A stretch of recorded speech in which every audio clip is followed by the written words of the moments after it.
Hey guys, welcome back. Today I'm going to be looking at the LEGO Minifigures Disney 100 series. So I'm not a massive Disney fan, so I'm going to be looking at this from a general minifigure term. But anyway, let's get into it. Alright, so first of all, I just want to say thanks to Jay's Brick blog because I tried making this on the LEGO website, but every time I do and I try to zoom in, it just doesn't work. So I had to go here, so thanks for that. Alright, so first up is Mickey Mouse. I don't have any interest in Mickey Mouse. He's got a new mold with that wizard's hat, but I just can't use him for much. So I'm only really interested in the broomstick, which could be used in a Harry Potter setting. Next up is Jiminy Cricket. Nice green head, I guess. Nice minifigure in general, but again, not really interested in him. The top hat's kind of cool, but I'm only really interested in the umbrella because it's pink, like Hagrid's, and I don't have pink Hagrid's umbrella, so it's a nice way of getting a pink umbrella. Next up is Pinocchio. He's got mini moving legs. I don't know. He's a pretty accurate minifigure to Pinocchio, but again, I couldn't really use him for much, so I wouldn't be interested in him that much. The fishbowl is a minifigure's head, and it's a nice piece. You could use it for Pinocchio, obviously, or you could use it in like office setting or a bedroom setting. The head, now no one knows if the head's going to be attached to the head and hair, or if the hat and hair is going to be different. But either way, the head still has a molded nose on that, which is a first for LEGO, so that's an interesting piece. Next up is Oswald, who I don't even know who Oswald is, but he's got this little director's card, so that's pretty cool, because I don't know how else to get one of those, so I'll maybe pick him up for that, and also his dual molded legs, black and blue, might come in interesting or useful, so maybe I'll pick him up. Next up is Tiana, and her dress personally reminds me of Tinkerbell, and she's got those long yellow gloves, which are used as dual molded sleeves, sort of. That's how they made it. She's got this light green frog and her Tiana's Place poster, the 2x3. As you can see, this is like the one from the movie, except they made it all look like it's Lego. Like you can see the minifigures there. So that's a pretty interesting design. And also her hairpiece is new. If it's really formal, I won't have much use for it. But if it's a pretty generic piece, maybe I can find something for it. Dr. Facilier, or whatever his name is, has his tarot card. And that's a pretty interesting piece. I know LEGO made him tarot read minifigure a long time ago. So it's a pretty interesting way to get one. This staff of his looks like something you might make with leftover pieces. But other than that, pretty cool minifigure. His face is pretty accurate and sneering. His hat is the same as Jiminy Cricket's, but it's got this skull and bones. So that's pretty interesting. Other than that, accurate minifigure. Not that interested though. The Queen of Hearts. Interesting minifigure. She's also got new hair, and she's got this interesting crown, which is funny. Like it's not like a sort of crown like that. It's like a proper like solid one more. I'm not really interested in her. All I have to say is that her face looks like a female Hagrid, and her torso looks like you can use it for Harley Quinn. So if you guys want to see how to make Harley Quinn minifigure, tell me and I'll pick her up. Otherwise, not the most interesting minifigure for me. I know some people will probably be annoyed, but I don't even know who Aurora is. All I know is that she's a kind of cool minifigure. I like how the top of her dress goes over onto her arms. You can see the white bits there.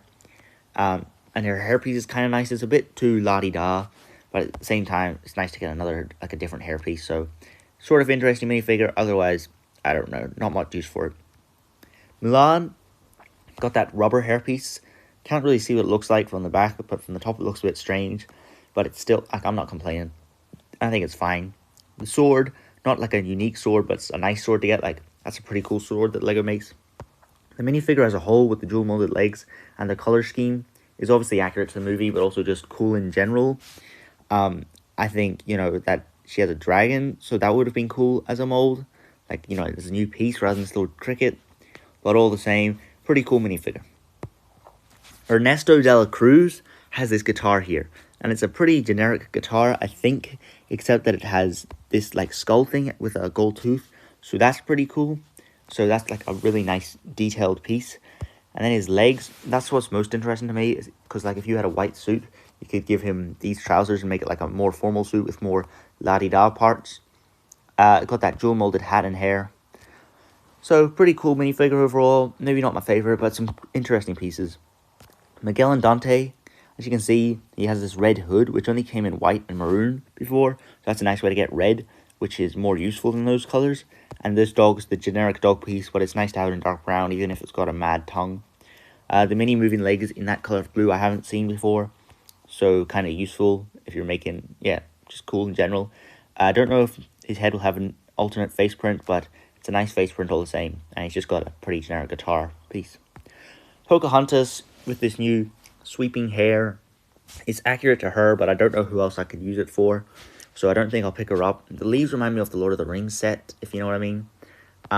And this comic piece is kind of cool, but overall, not really one of my favorite minifigures, but well made all the same. Next up is Cruella de Vil. She's one of my favorites for the minifigure. Her hairpiece is really cool, except that it has the earrings molded to it. That looks a bit weird to me, like it makes it a bit less usable, but for who she is, it's very accurate. Like, you know, when she shakes her head backwards, she's like quite tall, I believe. So it's pretty cool. And you get the little Dalmatian there. And I don't really know what she's holding. It looks like tails, but like tiny. Can't really tell. Her little neck piece is pretty cool. You could use that even in a Star Wars thing, like as if it's like some sort of weird emperor. I don't know. And the face, the like massive evil grin, I think it's really nice minifigure overall. Robin Hood is also one of my favorite minifigures for who it is. You can't see it from here, but you can see he's got like a little belt piece, which means he'll likely have a tail. It's probably sticking upwards, that's why you can't see it. And foxes have that sort of upwards tail like cats. The mold of the fox face is really nice. And you get a bow and arrow, and the green really comes well together. So it looks good, I think, as Robin Hood. And just in general, I think it's a really nice minifigure. Also, Prince John, one of my favorites. I love that crown piece. I imagine it's attached to the head, but all the same, pretty cool. Also, this king's sort of torso could be used on any sort of generic king. It doesn't just have to be him. And obviously, he's got that bag because he's always collecting money off people. He's got that coin, which is really nice with the king's crown on it. If you had a Lego castle scene going on, you got a bunch of those. It could work well, and it's really nice. And you can see his sandals printed onto his feet, so that's pretty great. Okay, so Baymax, kind of a weird looking minifigure with just the big arms and nothing else. But at the same time, the simplicity of it interests me. It looks like you could have it in a clone mock, you know, and it's like this was the first design of their armor, or some sort of robot working in space, or like even if you don't want Baymax, I just think it's a pretty cool generic minifigure. So again, one of my more favorites. Stitch, I haven't seen this movie, so I'm not that interested in him. The only reason I really get him is for the arms. I don't know what I could do with 4 red arms, but just the piece is a cool idea.